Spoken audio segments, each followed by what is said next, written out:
स्वागत है आपका परीक्षा स्टडी 24 यूट्यूब चैनल पर। दोस्तों, आज हम आपको डीएलएड प्रथम सेमेस्टर के विषय शिक्षण अधिगम के सिद्धांत, ठीक है, ये विषय है आपका और यही हम आपको आज टॉपिक कराएंगे कि शिक्षण के सिद्धांत। ठीक है, तो जो छात्र नए हैं चैनल को सब्सक्राइब कर लें, घंटी वाले बटन को दबा लें जिससे नेक्स्ट आने वाली वीडियो की नोटिफिकेशन आपको मिल सके। और हम आपको बता दें, यूट्यूब पर आपको डीएलएड प्रथम सेमेस्टर यानी यूपी डीएलएड की सभी क्लासें फ्री में और 2 सिलेबस हम कंप्लीट करा चुके हैं, बाल विकास और साइंस। ठीक है, सभी विषय आपको फ्री में वीडियो आपको यूट्यूब पर मिलेंगी। और टाइम नोट कर लें, शाम 7 बजे क्लास आती है। कितने बजे क्लास आती है? शाम 7 बजे।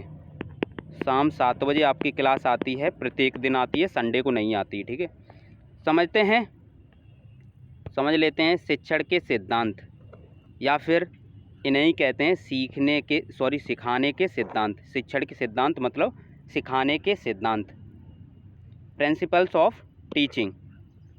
अब समझ लेते हैं, ये प्रश्न पूछा जाता है कि शिक्षण के सिद्धांत किसे कहते हैं, तो आप लिख देना कि शिक्षण सिद्धांत सिखाने की प्रक्रिया है। शिक्षण सिद्धांत क्या है? सिखाने की प्रक्रिया है। शिक्षण सिद्धांत सिखाने की प्रक्रिया है, या फिर किसी विषय वस्तु को पढ़ाने की प्रक्रिया शिक्षण सिद्धांत कहलाती है। एक डेफिनेशन यहाँ से फिनिश हो गई। ठीक है, ये पूछा ही जाता है आपके पेपर में। और ये पूछ लिए जाते हैं, क्रियाशीलता का सिद्धांत किसे कहते हैं, तो आप क्या लिखें? क्रियाशीलता का मतलब ये है करके सीखना। ठीक है, करके सीखने का सिद्धांत भी इसे कहते हैं। बालक स्वयं को, यानी बालक स्वयं की क्रिया द्वारा सीखता है। बालक स्वयं की क्रिया द्वारा, बालक स्वयं की क्रिया द्वारा सीखता है, तो उसे क्रियाशीलता या करके सीखने का सिद्धांत कहते हैं। ठीक है, अतः बालक को करके सीखने का अवसर देना चाहिए। नेक्स्ट है अभिप्रेरणा का सिद्धांत। इसे ही प्रेरणा का सिद्धांत कहते हैं। और आपके पेपर में 1 नंबर में भी पूछा जाता है, 2 नंबर में भी पूछा जाता है। डायरेक्ट यही आपको हेडिंग मिल जाएगी कि क्रियाशीलता का सिद्धांत किसे कहते हैं, समझाइए। ठीक है, तो क्रियाशीलता के सिद्धांत में क्या बताया आपने? करके सीखने का सिद्धांत है। जब बालक स्वयं करके सीखेगा किसी भी चीज़ को, यदि आप किसी भी कार्य को पहले नहीं जानते हो, उसे करोगे बार बार तो गलती होगी, दोहराओगे, फिर वो एक समय ऐसा आएगा कि आप सीख जाओगे, तो इसे ही करके सीखने का सिद्धांत कहते हैं। अभिप्रेरणा का सिद्धांत, प्रेरणा सीखने में रुचि को उत्पन्न करती है। प्रेरणा क्या है? मोटिवेशन।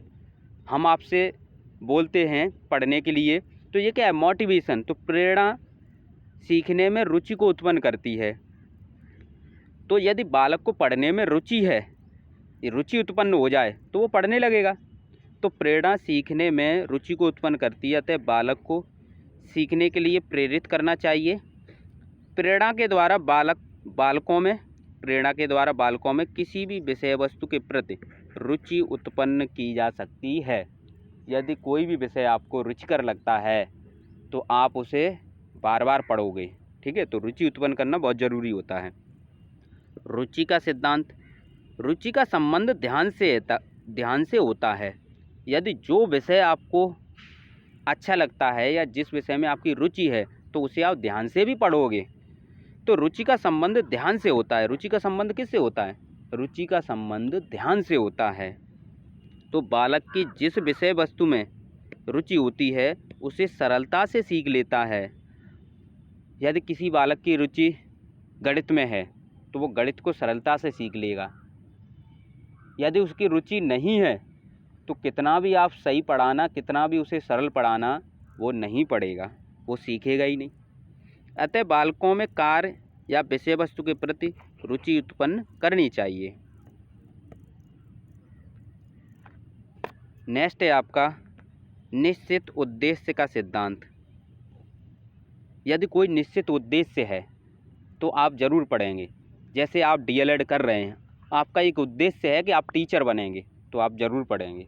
ठीक है, यदि कोई बच्चा हाई स्कूल में है, वो पढ़ रहा है, कोई उसका निश्चित उद्देश्य नहीं है, पता नहीं डॉक्टर बनेगा क्या पुलिस में जाएगा, तो जब उद्देश्य निश्चित है कि हमें नौकरी करनी है या किसी और के लिए पढ़ना है, किसके लिए, तो कोई एक लक्ष्य हो, उद्देश्य हो, तो छात्र ज़रूर पढ़ेगा। तो यहाँ पर यही बताया गया है निश्चित उद्देश्य बालकों में रुचि उत्पन्न करता है, ठीक है। निश्चित उद्देश्य बालकों में रुचि उत्पन्न करता है या करती है। अतः बालकों को विषय वस्तु का उद्देश्य बताना चाहिए। उद्देश्य से रुचि उत्पन्न होती है, रुचि से ध्यान केंद्रित होता है। तो एक एक करके आप पॉइंट समझते रहें। नियोजन का सिद्धांत, नियोजन यानी प्लानिंग। यदि आप किसी कार्य को योजनाबद्ध तरीके से करेंगे तो आप उसे ज़रूर कर लेंगे, ठीक है। तो इस सिद्धांत के अनुसार किसी विषय वस्तु को पढ़ाने से पहले योजना बनानी चाहिए। पढ़ाने से पहले क्या है, योजना बनानी चाहिए कि किस विधि से पढ़ाना है, किस प्रकार पढ़ाना है। अतः छात्र योजना बनाकर पढ़ेंगे, छात्र भी, ये टीचर के लिए थी, और छात्र भी योजना बनाकर पढ़ेंगे तो विषय वस्तु सरल लगेगा। नेक्स्ट देखते हैं चयन का सिद्धांत। बालकों की मानसिक योग्यता के अनुसार विषय वस्तु के उपयोगी तथ्यों का चयन करना चाहिए। किसके अनुसार, मानसिक योग्यता के अनुसार। किसके अनुसार, मानसिक योग्यता के अनुसार। बालकों की मानसिक योग्यता के अनुसार विषय वस्तु के उपयोगी तथ्यों का चयन करना चाहिए। नेक्स्ट है व्यक्तिक भिन्नताओं का सिद्धांत। इस सिद्धांत को समझ लेते हैं। व्यक्तिक भिन्नता का मतलब ये होता है एक व्यक्ति का दूसरे व्यक्ति से अलग होना, ठीक है। अलग कई प्रकार से हो सकता है, मानसिक स्तर से हो सकता है, उसकी रुचि हो सकती है, ठीक है, कल्पना शक्ति हो सकती है, तर्क शक्ति हो सकती है। ये चीज़ें हमने बताई हैं पढ़ाई के पर्पज़ से, और भी होती हैं, ठीक है, लेकिन पढ़ाई के पर्पज़ से यही हैं। तो बालकों में व्यक्तिक भिन्नता होती हैं, अतः बालकों के मानसिक स्तर, रुचि आदि विभिन्नताओं को ध्यान में रखकर पढ़ाना चाहिए, ठीक है। व्यक्तिक भिन्नता, एक व्यक्ति का दूसरे व्यक्ति से भिन्न होना, ये परिभाषा हमने बाल विकास में बताई थी, ठीक है। नेक्स्ट है आपका लोकतंत्रीय व्यवहार का सिद्धांत। इसमें क्या लिखोगे आप, लोकतंत्रीय व्यवहार का सिद्धांत। तो इसमें लिखोगे शिक्षण को प्रभावपूर्ण बनाने के लिए लोकतंत्रीय व्यवहार का सिद्धांत क्या है कि शिक्षण को प्रभावपूर्ण बनाने के लिए कक्षा में लोकतंत्रीय वातावरण होना चाहिए। लोकतंत्रीय वातावरण का मतलब ये है लोगों को स्वतंत्रता देना, लोकतंत्र, अपनी बात रख सको, वही तो लोकतंत्र है, लोगों द्वारा तंत्र, लोकतंत्र, ठीक है। या इस प्रकार समझ सकते हो लोकतंत्री वातावरण में क्या है, आप क्लास में बैठे हैं, आप प्रश्न पूछने के लिए स्वतंत्र हैं, ऐसा नहीं है कि टीचर आपको डांटेंगे, ठीक है। तो शिक्षण को प्रभावी बनाने के लिए या प्रभावपूर्ण बनाने के लिए कक्षा में लोकतंत्री वातावरण होना चाहिए। बालक को प्रश्न पूछने, अपने विचारों को व्यक्त करने की पूर्ण स्वतंत्रता होनी चाहिए। नेक्स्ट है आपका जीवन से संबंध स्थापित करने का सिद्धांत। जीवन से संबंध स्थापित करने का सिद्धांत। यदि आप कोई भी विषय वस्तु पढ़ा रहे हैं, किसी भी विषय वस्तु को या कोई भी विषय पढ़ा रहे हैं, कोई भी टॉपिक पढ़ा रहे हैं, यदि उसको आप बच्चों के जीवन से जोड़ देंगे तो वो जल्दी सीख जाएगा, ठीक है। तो ज़्यादातर आपने देखा है हम लोकल भाषा का ही यूज करते हैं जिससे हम आपसे कनेक्ट हो सकें, और जो भी बातें हम बताते हैं वो ऐसा लगता है आपको भी लगता होगा कि जैसे ये हमारे आसपास घटनाएं घटित होती हैं वही सर बता रहे हैं। तो यही है कि जीवन से जोड़ते हुए पढ़ाना, और आपको लिखना भी वही है, ऐसा कोई नया कुछ नहीं होता है। तो बालक को सिखाए जाने वाले विषय वस्तु का संबंध उसके जीवन के अनुभवों से होना चाहिए। बालक को जो सिखाया जा रहा है उसका संबंध बालक के जीवन से होना चाहिए। आवृत्ति का सिद्धांत। आवृत्ति का मतलब होता है पुनरावृत्ति।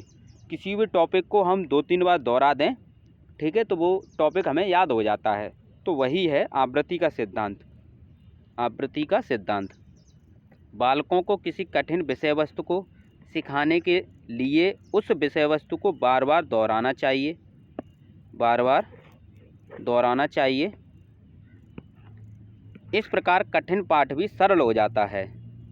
नेक्स्ट है आपका निर्माण एवं मनोरंजन का सिद्धांत। किसका सिद्धांत है? निर्माण एवं मनोरंजन का सिद्धांत। हमारा मेन पर्पज़ ये रहता है कि आपको सिलेबस कंप्लीट करा दिया जाए, सिलेबस के सभी टॉपिक करा दिए जाएं, उनका अर्थ समझाया जाए। ऐसा नहीं कि एक टॉपिक को हम 1 घंटे 2 घंटे तक चिल्लाते ही रहें। तो लिखना तो आपको वही है, अर्थ ही लिखना है आपको। कोशिश हमारी यही रहती है कि आप अर्थ समझ जाएंगे तो वहाँ पर क्या है ये आपको दिखाई देगा कि निर्माण एवं मनोरंजन का सिद्धांत। तो जो हम इसका अर्थ बताएंगे या इसमें समझाएंगे वही तो आपको लिखना है। तो वीडियो बड़ी करने से कोई मतलब नहीं, ठीक है।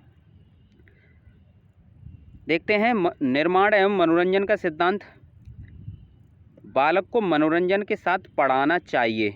यदि बालक पढ़ने में मनोरंजन का अनुभव करेगा तो वह कठिन विषय को भी सरलता से समझ जाएगा।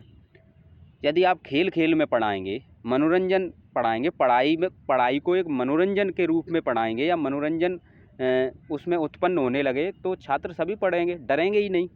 तो ये यहाँ पर बताया गया है विभाजन या लघु सोपान का सिद्धांत। विभाजन या लघु सोपान का सिद्धांत, इसे समझ लेते हैं। लघु सोपान इसका मतलब यह है छोटे छोटे स्टेपों में तोड़ना, ठीक है। लघु सोपान, यदि कोई भी टॉपिक आप पढ़ रहे हो तो उसे छोटे छोटे स्टेपों में तोड़कर आप याद कर सकते हो। तो यही लघु सोपान है या विभाजन का सिद्धांत है। तो बालकों को विषय वस्तु सोपानों में विभाजित करके पढ़ाना चाहिए, अर्थात विषय वस्तु को छोटे छोटे भागों में विभक्त करके पढ़ाना चाहिए। नेक्स्ट है आपका शिक्षण के सिद्धांत या शिक्षण सिद्धांत की परिभाषा। ये परिभाषा आपके पेपर में पूछी गई है। तो टेवर्स के अनुसार इन्होंने क्या परिभाषा दी है इसे समझ लेते हैं। शिक्षण सिद्धांत बहुत से तर्क वाक्यों का एक समूह होता है। शिक्षण सिद्धांत क्या है? बहुत से तर्क वाक्यों का एक समूह होता है जिसमें एक ओर शिक्षा के परिणामों तथा दूसरी ओर छात्रों की विशेषताओं में पारस्परिक संबंधों को स्पष्ट किया जाता है। तो इस प्रकार आप परिभाषा लिख सकते हो। नेक्स्ट है शिक्षण सिद्धांतों की आवश्यकता। क्यों आवश्यकता पड़ी ये समझ लेते हैं। तो सिखाने के लिए उचित वातावरण उत्पन्न करने के लिए, शिक्षा के परिणामों तथा छात्रों की विशेषताओं के मध्य संबंध स्थापित करने के लिए, बालकों को सिखाने के लिए, बालकों की पढ़ने में रुचि उत्पन्न करने के लिए शिक्षण सिद्धांतों की आवश्यकता पड़ी, ठीक है। इस प्रकार आप लिख सकते हो। तो ये आपका टॉपिक था, ठीक है। नेक्स्ट में शिक्षण के सूत्र कराएंगे। ये आपके शिक्षण के सिद्धांत थे जिसमें आपने, हाँ, ये भी प्रश्न पूछा जाता है आपसे कि 4 शिक्षण के सिद्धांत लिखिए। यानी 1 नंबर में पूछ लेगा 4 शिक्षण के सिद्धांत कौन कौन से हैं, उनके नाम लिखिए। तो आपको केवल नाम लिखना होता है। जैसे क्रियाशीलता का सिद्धांत, 4 शिक्षण के सिद्धांत पूछें तो आप लिख सकते हो क्रियाशीलता का सिद्धांत, अभिप्रेरणा का सिद्धांत, रुचि का सिद्धांत, निश्चित उद्देश्य का सिद्धांत। इस प्रकार आप लिख सकते हो। हमारा मकसद ये रहता है कि पेपर में किस प्रकार से प्रश्न पूछे जा रहे हैं वो भी आपको साथ ही साथ में बताते रहें, जिससे आपको ये पता रहे कि हमें पढ़ना तो है लेकिन पेपर भी देना है। पढ़ने के साथ साथ तो उसमें लिखना भी कैसे है। तो ये जब प्रीवियस ईयर आप पेपर देखेंगे, प्लेलिस्ट बनी है, वहाँ पर हमने प्रीवियस ईयर पेपर कराए हैं। तो आप ये देखेंगे कि उत्तर पुस्तिका जो आपको मिलेगी उसमें कहाँ पर कैसे लिखना है, ये भी प्रीवियस ईयर पेपर आप देख लें, ठीक है। जब आपकी परीक्षा होगी तब हम और प्रीवियस ईयर पेपर कराएंगे। तो वीडियो को शेयर ज़रूर कर दिया करें। और यूट्यूब पर सभी विषय की क्लास फ्री में आएंगी और टाइम हमने बता दिया है 7 बजे, ठीक है। थैंक यू दोस्तों, वीडियो को शेयर ज़रूर कर दिया करें।